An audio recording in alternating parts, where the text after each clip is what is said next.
ওই আব্বাজন অন্ধকার কবরে, সন্তান তোমার কাছে টাকা পয়সার অভাব নাই, কিন্তু ওই টাকা পয়সা দিয়ে তুমি তোমার আব্বার একটু শান্তি দিতে পারো না। এ সন্তান, এ ডেকবাড়ার বাবারা, চিন্তা করো, তোমার মা সিরা কাপড়টা পরা পরা সময় কাটাইতো, কিন্তু তোমার মায়ের কাপড় রাস্তার মধ্যে 5-10 টাকা বান্ধা রাখতো। মা চিন্তা করতো, আমার পুতি স্কুলে যাইতে, মাদ্রাসায় যাইতে আমি মায়ের হাতের সন্তানের হাতে দিয়া দিমু। মা সকালবেলা পান্তা ভাত গুলা খাইতো না, সন্তান রাইকা দিত। তুমি সন্তান রৌদ্র দিয়ে আইলে তুমি খাইলে তোমার পেটটা ঠান্ডা হইব।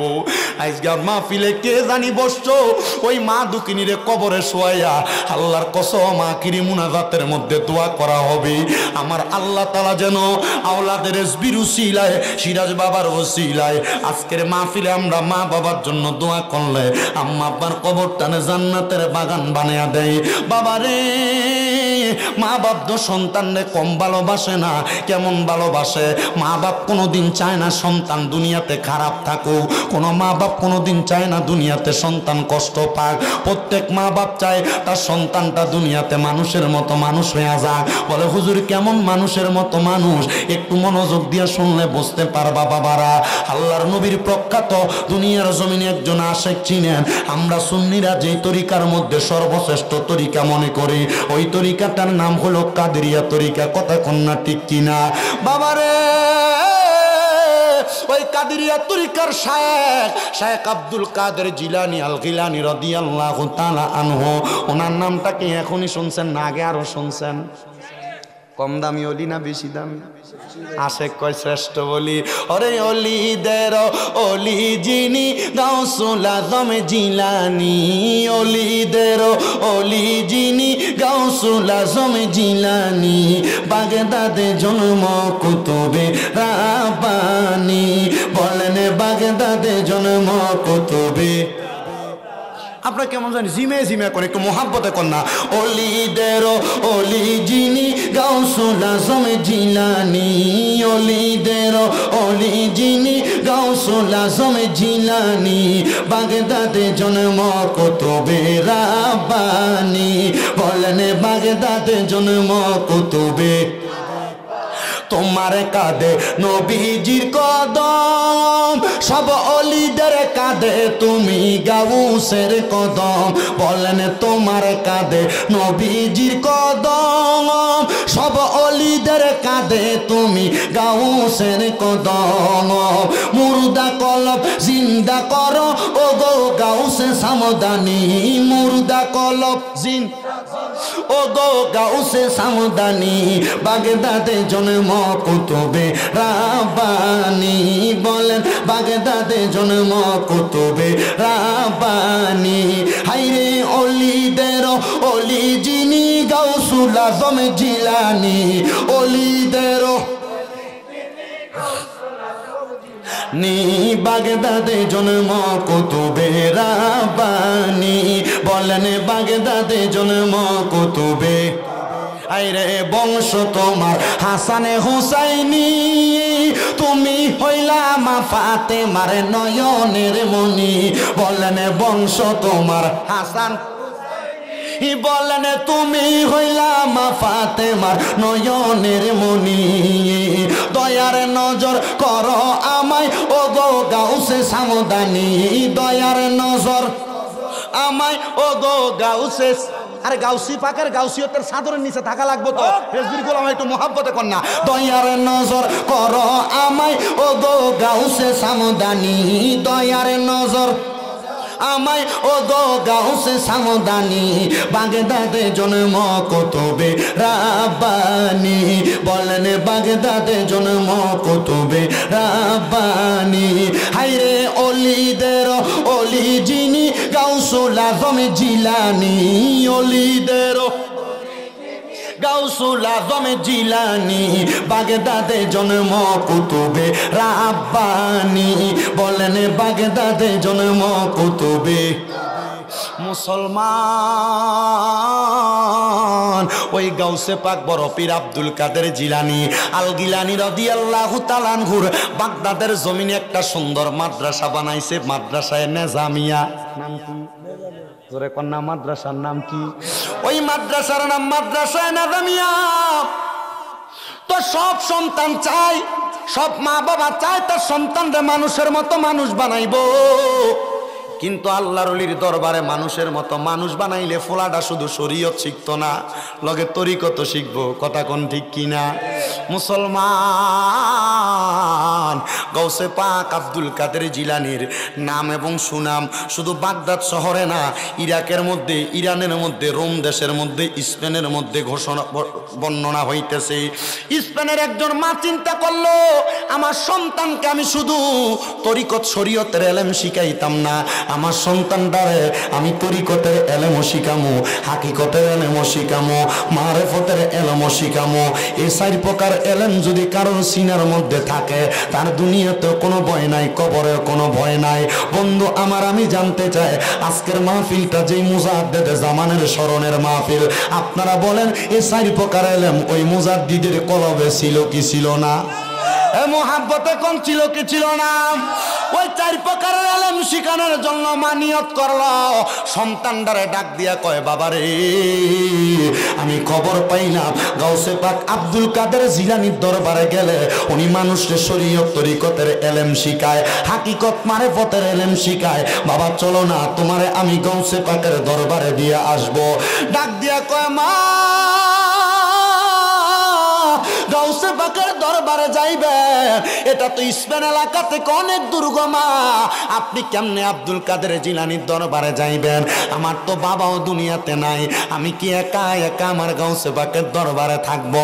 মা কয়, সন্তান আমি মা প্রয়োজনে গাউসে পাকের দরবারে দাসী হইয়া থাকবো, আমি প্রয়োজনে গাউসে পাকের দরবারে বান্দি হইয়া থাকবো, তবুও তুই সন্তানরে গাউসে পাকের দরবারে 4 প্রকারের এলেম শিখাইমো। ওই মা সন্তানটারে লইয়া গাউসে পাকের দরবারে যখন হাজির হয়েছে, আব্দুল কাদের জিলানীরে ডাক দিয়া কয়, হুজুর আসসালামু আলাইকুম ইয়া ওলি আল্লাহ, আপনার কাছে আমার একটা আবদার গো হুজুর, আমার স্বামী দুনিয়ার জমিনের মধ্যে নাই, আমার সন্তানটারে আমি চাই আপনার দরবারের মধ্যে রাখার জন্য। আব্দুল কাদের জিলানী কয়, ও মা সন্তান রাখতে চাও, কাহিনী কি, উত্তরটা কি দিবানি?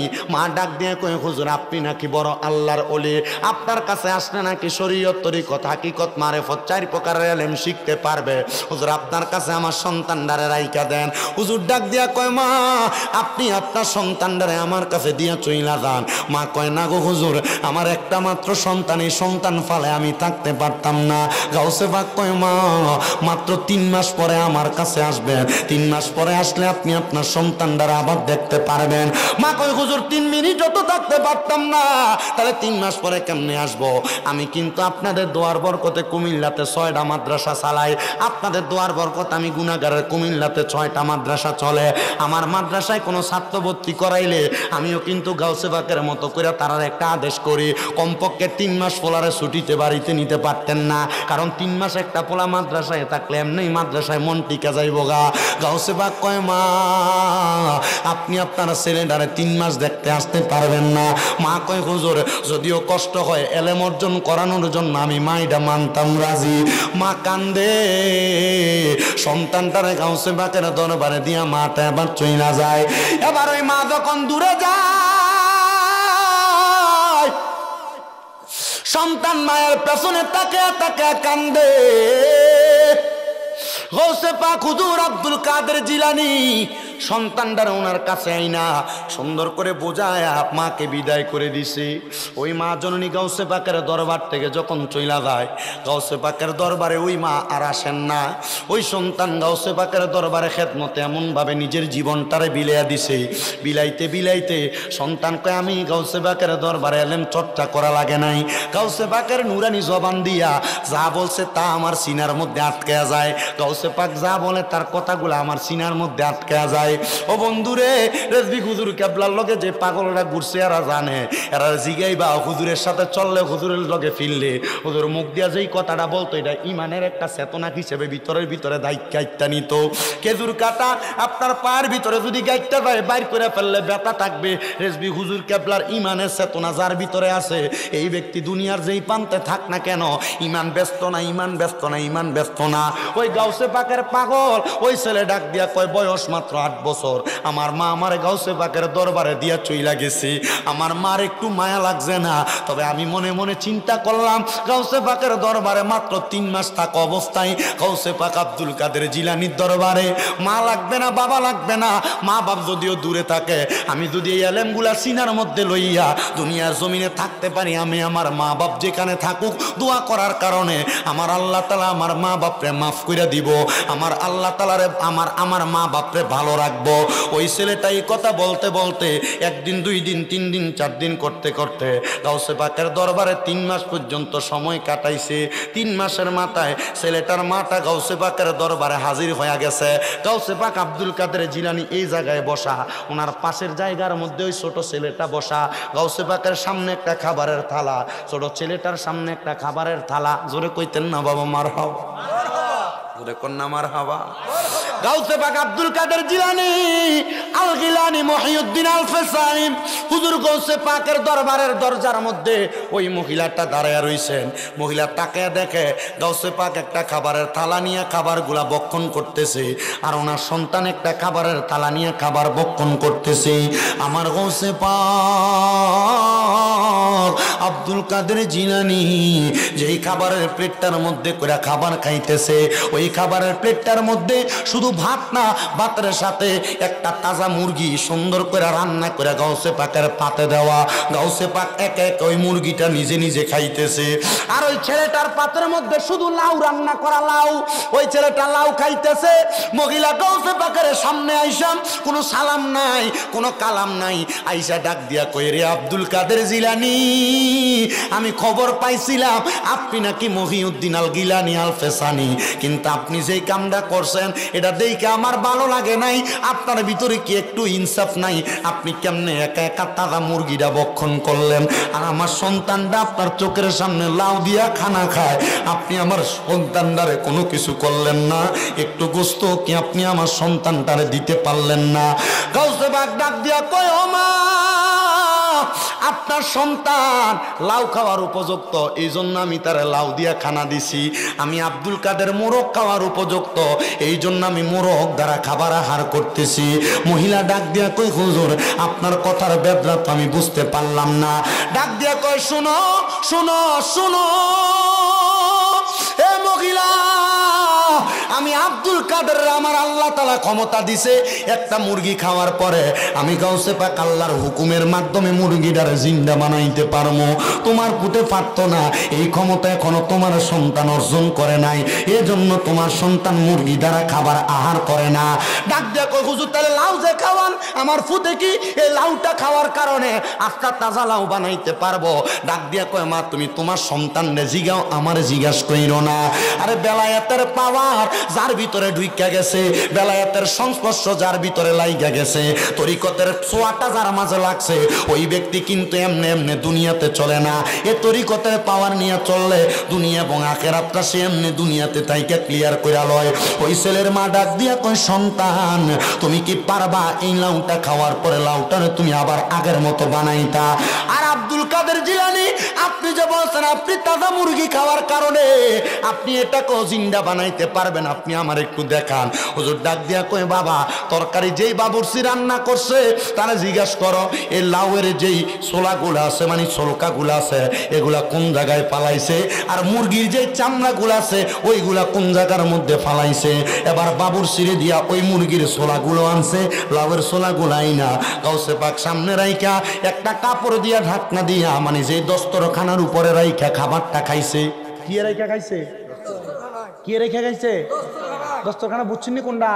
খানা খাওয়ানোর সময় যেটা নিচে দিয়ে খায় আলাদা একটা কাপড়, এটা দস্তরখানা কয়। আপনার এই দস্তরখানাটা একটু করার চেষ্টা করে না দেয়, বলে হুজুর আমরা তো টেবিলে বইয়া খাই, টেবিলে বইয়াতে খাইতেছেন পাওয়াটা তো তার থেকে একটু সরাইয়া খাইয়েন। টেবিলে বইয়াতে খাইতেছেন তো টেবিলের উপরে আলাদা একটা কাপড় বিছিয়ে দিয়ে, তাহলে এটা দস্তরখানা আদ হয়ে যাবে। আমার হবা কন্যা।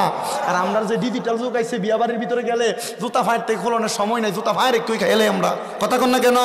আর রেজবি বাবা শিখিয়ে দিয়ে গেছে মুদ্রা সুন্নত জিন্দা করবা, মুদ্রা সুন্নত এর লাগে নামের আগে দিয়ে মহিউস সুন্নাহ আসেনি, মহিউস সুন্নাহ কি লেগে লাগছে? মুদ্রা সুন্নত জিন্দা করে দিয়ে গেছে। মারহাবা কন্যা কেন? আর মোহাব্বতে কন্যা মারহাবা। আমার মুসলমান ইমানদার আমার গাউসে পাকের দস্তরখানাটা দিয়া ওই মুরগির চামড়া গুলার এভাবে ডাকনা দিছে, আর ওই ছেলেটা তার খাবারের দস্তরখানা দিয়া সুন্দর কইরা তার লাউয়ের সুলকা গুলা এভাবে সুন্দর করে ডাকনা দিছে। গাউসে পাক কয় কুম্বি ইজনিল্লাহ, আল্লাহর হুকুমে দাঁড়ায়া যাও। ডাক দিয়া কয় মা আমার দস্তরখানাটা তোলেন। মহিলা কয় দস্তরখানা তুলতে দেরি, আমি দেখলাম একটা মুরগি আমার সামনে দিয়া হাইটা জাগা, আমার ফুটেরটা আমি তাকে দেখলাম আমার সন্তান কুম্বি ইজনিল্লাহ কইয়া কত সুন্দর করে কাপড়টা সরাইছে। আমি দেখলাম আমার পুতের চাদরের নিচে কত সুন্দর একটা তাজা লাউ দেখা যায়। আমি কইলাম আব্দুল কাদের জিলানী, আপনার কদমের মধ্যে আমি হাতটা রাখলাম, আমি বুঝতে পারি নাই আল্লাহর ওলির কুদরতের খেলা। এই জন্য আশেকটা বলতেছে ওরে কেউ বুঝিতে পারে না রে পীর মুর্শিদের খেলা, হায়রে কামিল পীরের খেলা। আরে জোর করিয়া বুঝতে গেলে তার ঘটে মরণ জ্বালা, হায়রে জোর করিয়া বুঝতে গেলে তার ঘটে মরণ জ্বালা। কেউ বুঝিতে পারে না রে ওলি আল্লাহর খেলা, হায়রে ওলি আল্লাহর খেলা। ওরে ৩৬ বছরে কারোর কেনাগি ফুটে না, আবার ৬ মাসেরও কালের দয়াল পাই যে ১৬ আনার দয়াল পাই যে ১৬ আনা। দয়াল জোর করিয়া দিবে তোরা, জোর করিয়া দিবে তোরে ববের যত প্রেম জ্বালা। কেউ বুঝিতে পারে না রে ও খেলা, হায়রে পীর মুর্শিদের খেলা, হায়রে ওলি আল্লাহর খেলা, হায়রে পীর মুর্শিদের খেলা। দুনিয়াতে নাও কান্দায়া আখেরে কান্দায়ও না, আবার ওলি আল্লাহর গোলাম না বানাইয়া মোতের ডাক দিও না রে দয়াল, আজরাইল ফাটাইও না। আরে যদি থাকে পীর কদমে, যদি থাকে পীর কদমে, নাই তার কোনো ভাবনা। কেউ বুঝিতে পারে না রে ওলি আল্লাহর খেলা, আরে পীর মুর্শিদের খেলা। ওই মহিলা কই হুজুর, ও আব্দুল কাদের জিলানী, আমার অন্যায় হয়েছে গো হুজুর, আপনার কাছে ক্ষমা প্রার্থনা করি, আল্লাহর ওয়াস্তে আপনি আমারে ক্ষমা করে দেন। আমি আর কোনোদিন আপনি না শুধু আল্লাহর কোনো বন্ধুদের সাথে কোনো বেয়াদবি করব না। কাউসে পাক কই মা আল্লাহর ওলিরা সব কিছু এমনি এমনি করে না, আল্লাহর ওলিরা যা করে আল্লাহর ওলিরা নিজে করে না। মনে রাখবা বুখারী শরীফের হাদিসের মাধ্যমে আমার নবী জানিয়ে দেয়, আল্লাহর ওলিরা যখন তারার মুখ দিয়ে কোনো কথা বলে এটা তারার মুখ থাকে না, আমার আল্লাহ কইরা আমি আল্লাহর কুদরতের জবান হয়ে যায়। আল্লাহর ওলিরা তাদের হাত দিয়া যদি কোনো কাজ করে এই হাতটার তার হাত থাকে না, আল্লাহ কইরা আমি আল্লাহর কুদরতের হাত হয়ে যায়। আল্লাহর ওলিরা তাদের চোখ দিয়া যদি কোনো কিছু করে আমার আল্লাহর নবী ডাক দিয়া কয় এটা আর তার চোখ থাকে না, এটা স্বয়ং আমার আল্লাহর কুদরতের চোখ হয়ে যায়। আমার এই ডাংপাড়ার বাবারা, ও পর্দার অন্তরালের মা, মহিলাটারে গাউসে পাক কয় মা তোমার ফুটটারে তুমি কেন আমার দরবারে পড়াইবা? মহিলা কই হুজুর আমার সন্তান যদি এই সাইর এলেমের ধনী হয় আপনি গাউসে পাকের বরকতে আমার আল্লাহ তাআলা আমার কবরটারে জান্নাত বানিয়ে দিব। ডাক দিয়া কয় মা আপনার সন্তান রে আর আমার কাছে পড়ানো লাগবে না, আপনি নিয়ে যাইতে পারেন। মহিলা কয় হুজুর আমার সাথে রাগ কইরানি গাউসে পাক আপনি আমারে ফিরিয়ে দেন। ফিরাইয়া দিয়েন না, আমি জানি আল্লাহর ওলিদের সাথে বেয়াদবি করলে আমার আল্লাহ তাআলা তার সাথে যুদ্ধের ঘোষণা করে। হুজুর আপনি আমার এখান থেকে ফিরিয়ে দিয়েন না, আমি আপনার কাছে থাকতে চাই। আমি দেখছি কত মানুষ রেজবি মাওলার সাথে বেয়াদবি কইরা ক্ষমা চাইতে গেছে, ক্ষমা পাইছে না। আবার কত মানুষ রেজবি মাওলার পেছনে পেছনে ছিল, ওই মানুষগুলা দুনিয়ার জমিনের মধ্যে এমনি এমনি মানুষ হয় নাই। তাদের টাকার অভাব নাই, পয়সার অভাব নাই, ধন দৌলতের অভাব নাই। কারণটা কি জানো নি রে বাবারা? এটার কারণ হইল রেজবি মাওলার একটা নুরানি নজর। রেজবি মাওলার ইমানি পাওয়ারের একটা নজর ছিল। আমি শামীম রেজার বয়স যখন মাত্র 9 বছর বয়স, 9 বছর বয়সে কুমিল্লা শহরের মধ্যে গুদুরপুকুর পার একটা এলাকা, যে এলাকার মধ্যে আমার একজন খালুর বাড়ির মধ্যে রেজবি মাওলা যাইতেন। আমি একদিন মাথার মধ্যে সবুজ একটা পাগড়ি লাগাইয়া রেজবি মাওলা ডান হাতটারে ওনার ডান গালের সাথে লাগিয়ে শুয়ে রইছে। উনি ওই জায়গার মধ্যে যখন শুয়ে রইছে আমি ওনার দেখার বার লাগে ওই জায়গার ভিতরে ঘরের মধ্যে প্রবেশ করছি।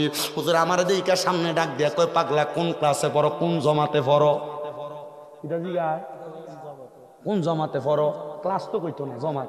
কোন জমাতে পড়ো? আমি কইলাম হুজুর মাত্র মাদ্রাসার ভিতরে ক্লাস 4-এ পড়তেছি।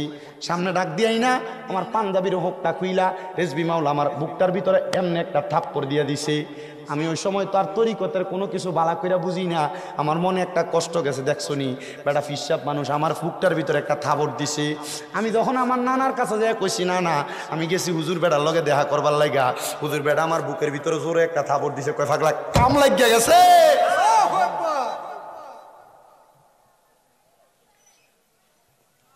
আমার এলেমের যোগ্যতা দিয়ে আমি ওয়াজ করি না, আপনাদের দুয়ার বরকতে এই ওয়াজ মাহফিল করতে করতে কুমিল্লা 6টা মাদ্রাসা আমার চলে। আপনাদের দুয়ার বরকতে আউলিয়া কেরামের নেক নজর সোহবতের কারণে আমার অনেক বক্তবিন্দু দেশ বিদেশের বিভিন্ন জায়গায়। আজকে আপনাদের মাহফিলে আসার সময় ব্রাহ্মণবাড়িয়া যখন ক্রস করে আমার একটা ছেলে ফোন দিয়া কই, হুজুর আপনি এক ওয়াজের ভিতরে বলছেন নবীর সুন্নত জিন্দা করলে নবীরে কবরে পাওয়া যাবে। হুজুর আমার মুখের ভিতরে শরীরের ভিতরে সুন্নত বলতে আমি 1 নাম্বার আমার দাড়িটারে যাচাই করলাম। হুজুর আমার দাড়ি রাখার কারণে আজকে 3 দিন হয় আমার বউ আমার তালাক লেটার মানে ডিভোর্স লেটার পাঠাইছে। হুজুর আপনি বলেন আমি কি এখন দাড়ি কাটতাম? আমার বউ কইছে দাড়ি যদি কাটি তাহলে আমার সংসার করব। হুজুর আপনি বলেন আমি কি আমার বউ রাখতাম নাকি আমি আমার দাড়ি ফালাইতাম? আমি কইছি দাড়ি যদি ফালাও কবরে গেলে নবীরে মুখ দেখাইতে পারতা না, আর বউ যদি সারো বউয়ের কোনো অভাব হবে না। কয় হুজুর তাইলে আমার নবী দরকার, আমার বউ দরকার নাই। আমি কইছি বুঝারে বুঝা, নবীর একটা সুন্নতের কারণে তুই যেমন জান্নাতে যাইবি, তোর বউ যদি বুঝে তোর বউ জান্নাতে যাইব। কত যুবককে দেখা যায় বউকে খুশি করার জন্য নবীর সুন্নত দাড়িগুলারে কুট দিয়া কাইটা ফালায়। আরে রেজবি মাওলা এইটা শিখায় নাই, শিখাইছে একটা মুদ্রা সুন্নতকে জিন্দা করো, একটা মুদ্রা সুন্নতকে জিন্দা করবার লাগা রেজবি মাওলারে কাইটা মাইরা পর্যন্ত বস্তাতে বইরা ফালাইয়া দিছে। তবুও নবীর সুন্নত জিন্দা করার পরটারে সারে নাই, কারণ জানে দুনিয়ার মানুষ যদি তারে ঘৃণা করে আমার কান্নিওয়ালা তারে টান দিয়া বুকের মধ্যে নিবে।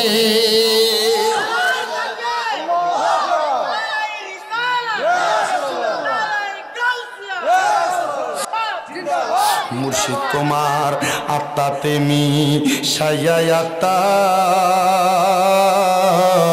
কইতাম কত প্রেমের কথা গো, এখন কার কাছে কই মনের কথা রেজবি কেউ নাই আমার আপনা আগে জানি না তুমি এমন করে ছেড়ে যাইবার রেজবি আগে জানি না। হায় রে একটি বাসায় 2টি পাখি কত যে আনন্দে থাকি গো, এখন তুমি কোথায় আমি কোথায় রেজবি কেউ নাই আমার আপনা। এখন তুমি কোথায় আমি কোথায় রেজবি কেউ নাই আমার আপনা আগে জানি না তুমি হেমন করে ছেড়ে যাইবার রেজবি আগে জানি না।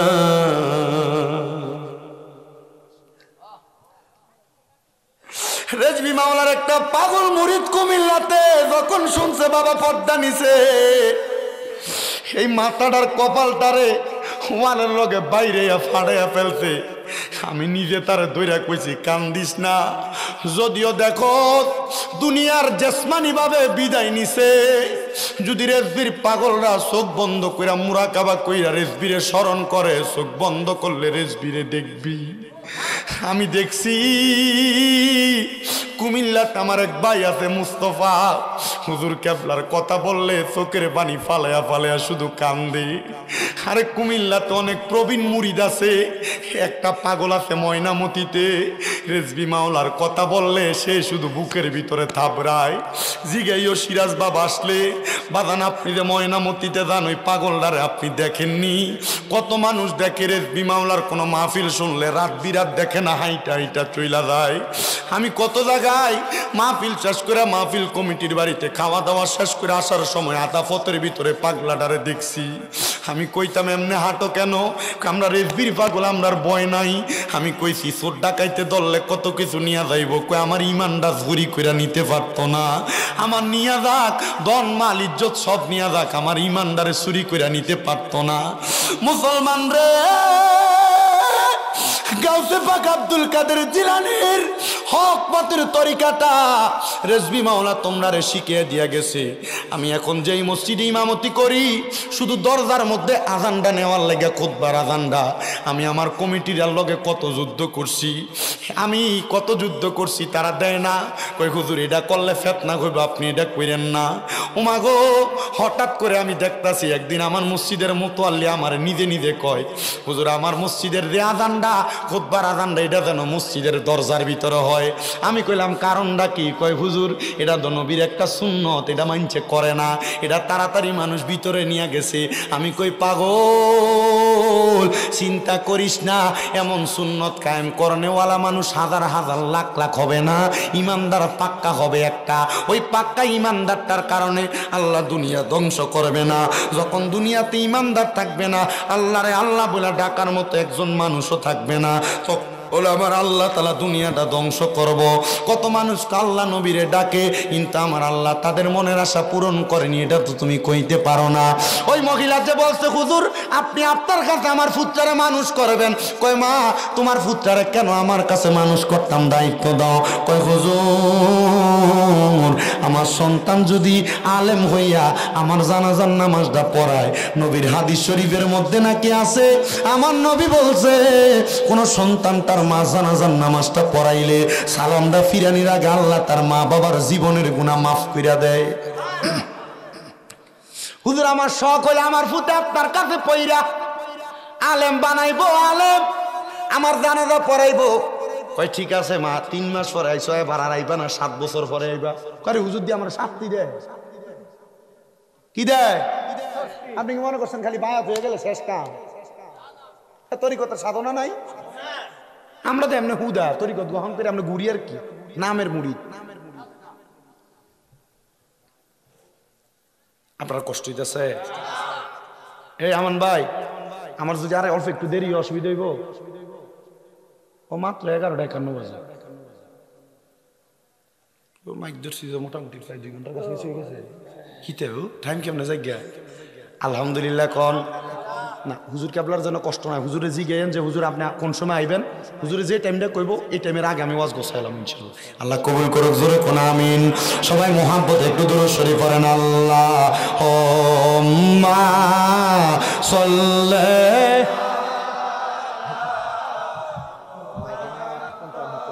ওয়া আলা আলি দেনা মোহাম্মদ ওয়ালা সাইয়্যিদিনা মোহাম্মদ। নবীর শানে প্রেমের ডোরি বাঁধো না, নবীর শানে প্রেমের রিমন রে বাঁধো না, শয়নে সফনে দেখবা মদিনায়। আল্লাহুম্মা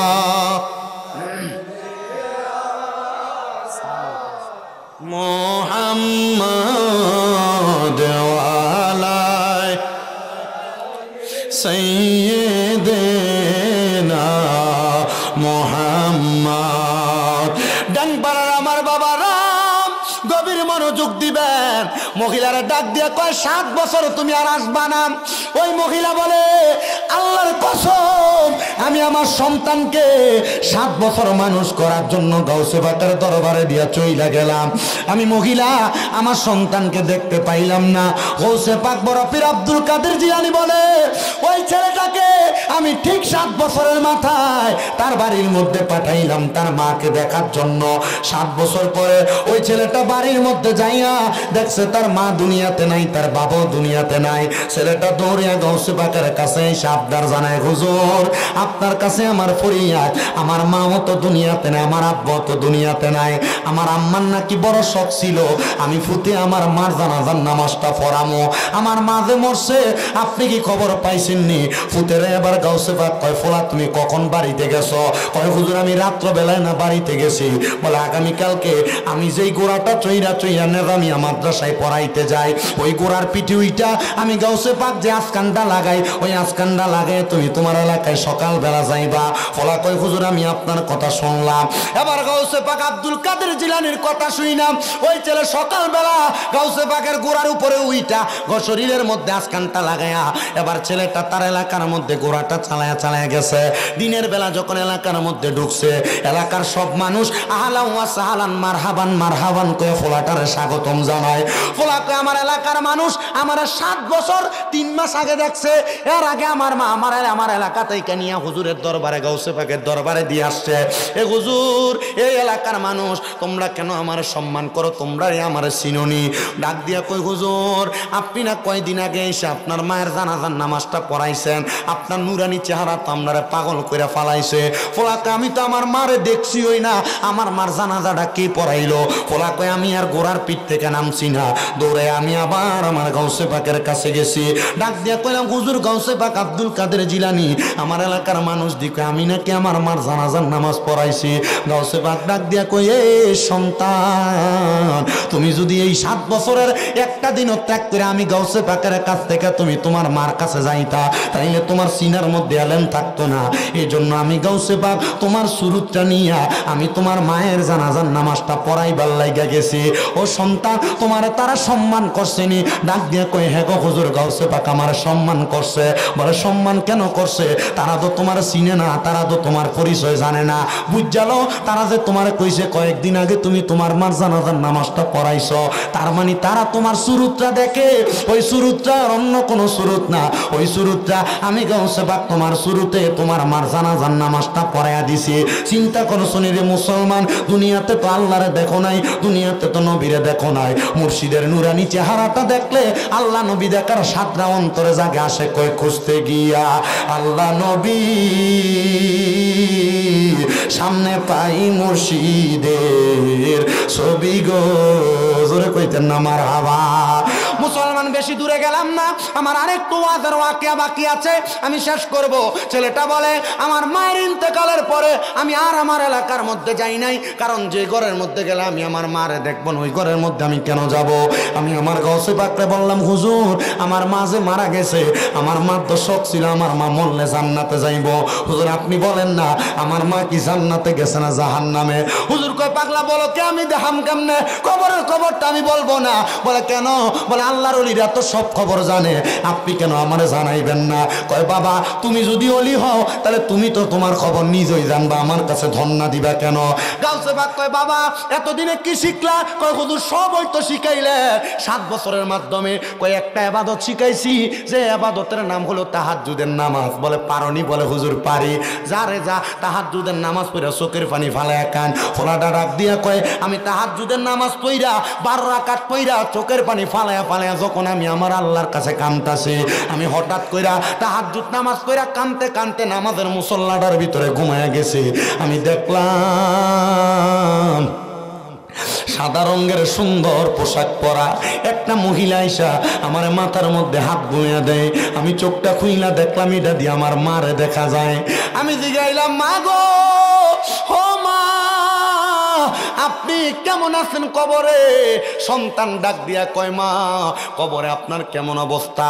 মা ডাক দিয়া কয় তোর মতো একটা নেককার সন্তান থাকলে, এলেমওয়ালা সন্তান থাকলে আল্লাহ তো আমি মারে কবরে খারাপ রাখতে পারে না। ও বাবা, তাইলে তুমি চিন্তা করো আমার আল্লাহ তাআলা আমি মারে কত সম্মানিত মর্যাদাবান বানাইছে।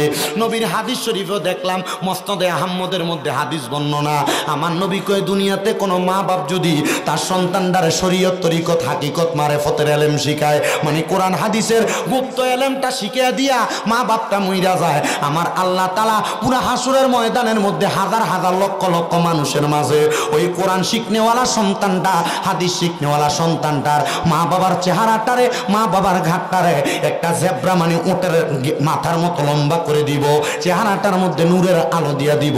আর জিজ্ঞাসা করবো হাসরবাসীরা আল্লাহ তারা কারা যাদের ঘাড়গুলো এত লম্বা, চেহারাটা এত সুন্দর? আমার আল্লাহ তারা জানাইয়া দিব রে এরা হইল ওই আলেমের মা বাবা। চিন্তা করছো নি রে মানুষ, আমার আল্লাহ চাইলে আল্লাহর নিয়ামত সবগুলা তোমার দিছে, তুমি শুধু আদায় করতে পারতেছো না। এবার বলেন আমরা সবার কাছে আল্লাহর নিয়ামত আছে না নাই? সুম্মা লা তুসালুন্না ইয়াউমাইদিন আনিন নাঈম। আল্লাহ কোন নিয়ামতের কথা জিগাইবো? তোমার কাছে তো তোমার বড় নিয়ামত তোমার সন্তান, ওই নিয়ামতটারে তুমি ভালো করে দুনিয়াতে মানুষ করো। এমন একটা সন্তান পাওয়ার জন্য আল্লাহর নবী ঈসা আলাইহিস সালাতু ওয়াস সালামের মার নাম হযরত মরিয়ম, হযরত মরিয়মের মার নাম হযরতে হান্না, হযরত হান্না জামাইর নাম হযরত ইমরান আলাইহিস সালাতু ওয়াস সালাম। হযরত হান্না বলে আমার বিবাহ হয়েছে অনেক বছর হয় কিন্তু আমার গর্ভে কোনো সন্তান আসে না। কি আয় না? আমি আল্লাহর কাছে কান্দি, আল্লাহ আমার একটা সন্তান দেন। আল্লাহ তো হযরত হান্নার সন্তান দেন না। ঈসা নবীর নানির কথা বলি, উনি বলতেছেন আল্লাহ তাআলা আমারে কোনো সন্তান দেয় না। তো ঈসা নবীর নানার কাম ছিল বাইতুল মুকাদ্দাস, বর্তমান যে ইসরাইল, নাম শুনছেন না? ওই যে জেরুজালেম, বাইতুল মুকাদ্দাস ফিলিস্তিনের মসজিদ, ওই মসজিদের ইমাম ছিলেন ঈসা নবীর নানা। মারহাবা কোন না মিয়া? হযরত ঈসা নবীর নানা ওই মসজিদের ইমাম। একদিন ঈসা নবীর নানি হযরত হান্না আমার আল্লাহর কাছে দোয়া করে, আল্লাহ আমার যদি তুমি দুনিয়াতে একটা সন্তান না দাও তাহলে আমি আমার সন্তান ছাড়া দুনিয়াতে ইন্তেকাল করার পর আমার লাগে দোয়া করব কি? ও তুমি কাউরে দিলা 10টা সন্তান, থাকার জায়গা নাই, আবার কাউরে দিলা কোটি টাকা, একটা সন্তান নাই, টাকা পয়সা ধন সম্পত্তি দিলা বেশি করে,